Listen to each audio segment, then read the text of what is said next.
Assalamualaikum warahmatullahi wabarakatuh. Berbagai informasi dari peristiwa yang terjadi di wilayah Sumatera Selatan pagi hingga sore hari ini, Kamis 30 Juni 2022, terangkum dalam Sumiko News.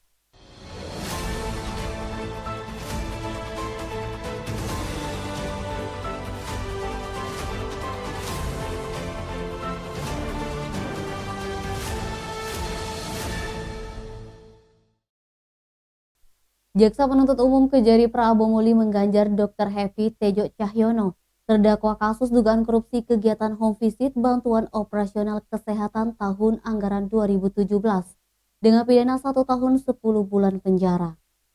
Hal itu diketahui saat Majelis Hakim Tipikor Palembang diketuai Efrata Hatarigan SHMH menggelar sidang dengan agenda pembacaan tuntutan pidana dari JPU Kejari Prabomuli pada Kamis 30 Juni.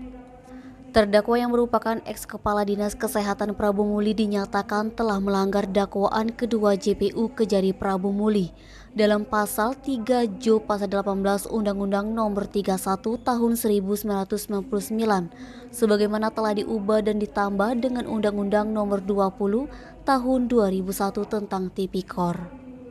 Selain itu, tegas JPU bacakan tuntutan pidana juga menuntut agar terdakwa dijatuhi pidana tambahan berupa wajib mengembalikan uang pengganti sebesar 1,9 juta.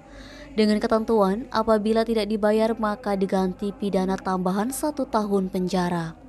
Terdakwa Dr. Happy Tejo sebagaimana tuntutannya dianggap telah menyalahi aturan dalam penggunaan dan pencairan dana kegiatan home visit anggaran tahun 2017 sebesar 141 juta, yang mana terdakwa Dr. Happy Tejo adalah sebagai penanggung jawab dalam kegiatan tersebut.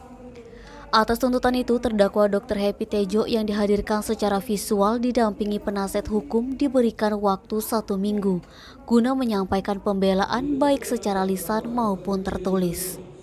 Menanggapi tuntutan, Yulison Amrani SHMH penasihat hukum terdakwa mengaku cukup puas dengan tuntutan pidana JPU yang menurutnya telah memenuhi rasa keadilan bagi kliennya. Yulison Amrani atau akrab dipanggil Icon mengatakan, dalam tuntutan JPU kliennya dinyatakan tidak terbukti melanggar pasal primer sebagaimana dakwaan JPU, hanya terbukti di dakwaan subsidiar melanggar pasal 3 dan hal itu sesuai dengan apa yang diharapkan. Namun lanjut Icon, dirinya akan tetap melakukan upaya hukum dengan membuat pembelaan secara tertulis yang akan dibacakan pada persidangan selanjutnya. Sementara itu, Kejari Prabomuli Roy Riyadi SHMH melalui Kasipitsus Arsyad SHMH menyampaikan bahwa tuntutan pidana tersebut telah sesuai dengan fakta-fakta persidangan, bahwa adanya kegiatan fiktif yang mana terdakwa Dr. Happy Tejo Cahyono dianggap telah menyalahi aturan dan ketentuan dalam pencairan dana BOK. Roy Riyadi menjelaskan karena terdakwa adalah penanggung jawab dalam kegiatan. Terdakwa mengetahui sebelumnya pencairan dana tahap pertama kegiatan itu fiktif, namun tetap menandatangani dan menyetujui pencairan dana tahap kedua dalam kegiatan tersebut. Fadli, Sumiko TV melaporkan. Gubernur Sumsel Hadjar Manderu optimis Sumsel menjadi juara Festival Olahraga Rekreasi Nasional 6.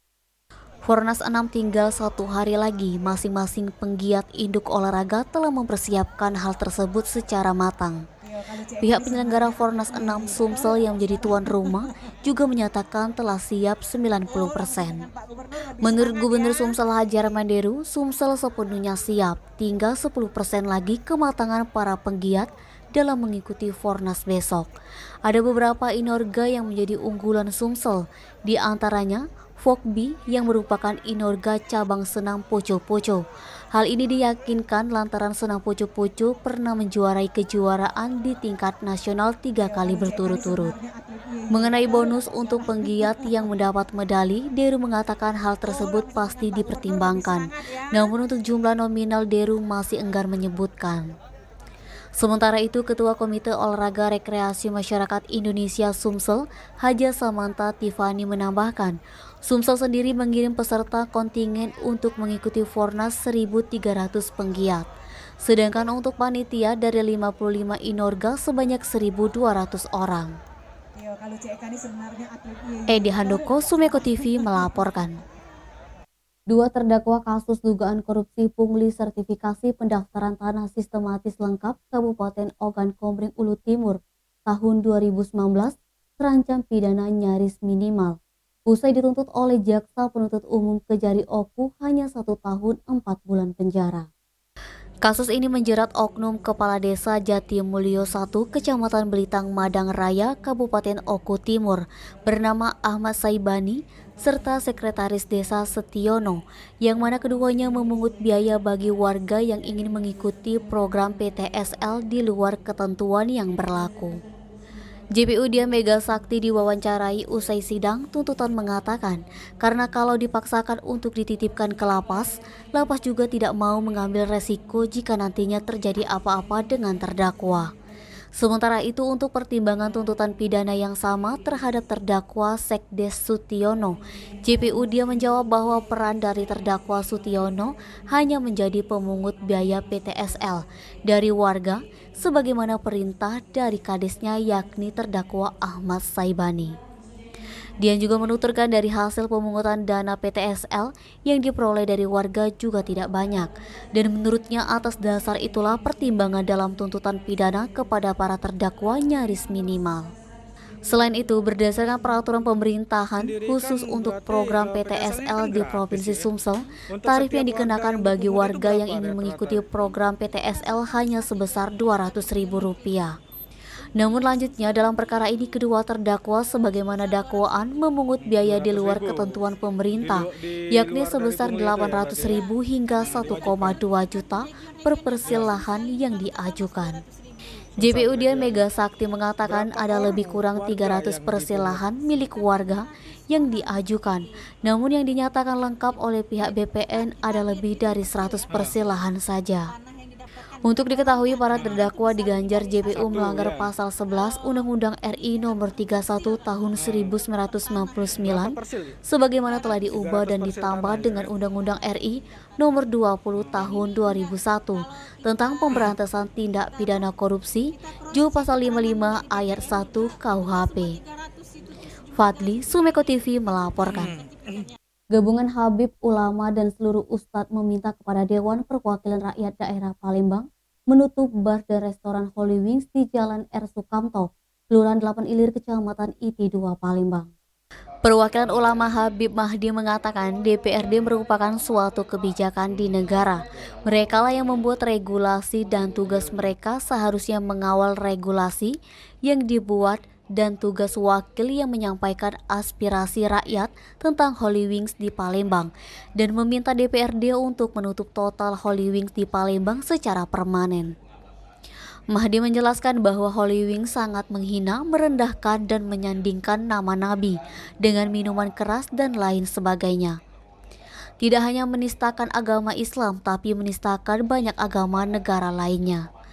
Sementara itu, Ketua DPRD Kota Palembang Zainal Abidin dan Wakil Ketua 2 RM Yusuf Indra Kesuma menambahkan, masukan-masukan dari para habib, ulama dan seluruh ustadz akan menjadi catatan dan menginstruksikan Komisi 2 DPRD Kota Palembang untuk memanggil pihak manajemen Holy Wings melakukan rapat bersama terkait permasalahan perizinan tempat hiburan Holy Wings tersebut.